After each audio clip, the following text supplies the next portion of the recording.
parsha, we learn about the importance, about a commitment or a promise, vow or oath that one makes, and the Torah says a person should always go ahead and keep their word. But very specific, the language the Torah uses, which I think requires some analysis and explanation. It says, if you make a promise, a vow or oath, it says, lo yachil devaro. You should not go ahead and desecrate your words.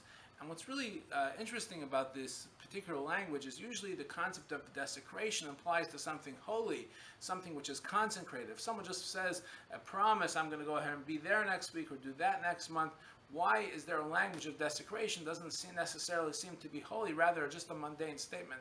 I really think this underscores to us the power and importance of speech, because after all, what distinguishes the human being from any other species that was created? It says in the Torah, in the beginning of creation, when God created man, when he created Adam and Eve, it says, Vayhiya Adam nefesh chaya.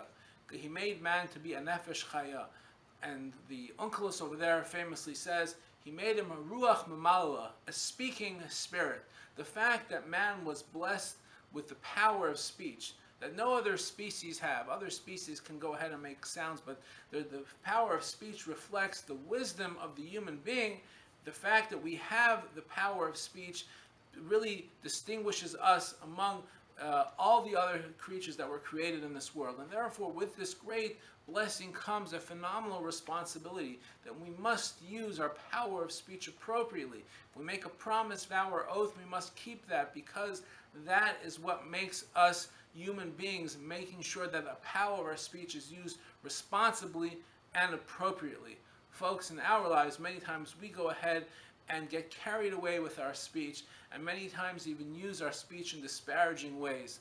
Let us remember the lesson of this week's parsha, and let us always remember how compelling and responsible we have to be with the power of speech. Have a wonderful Shabbos.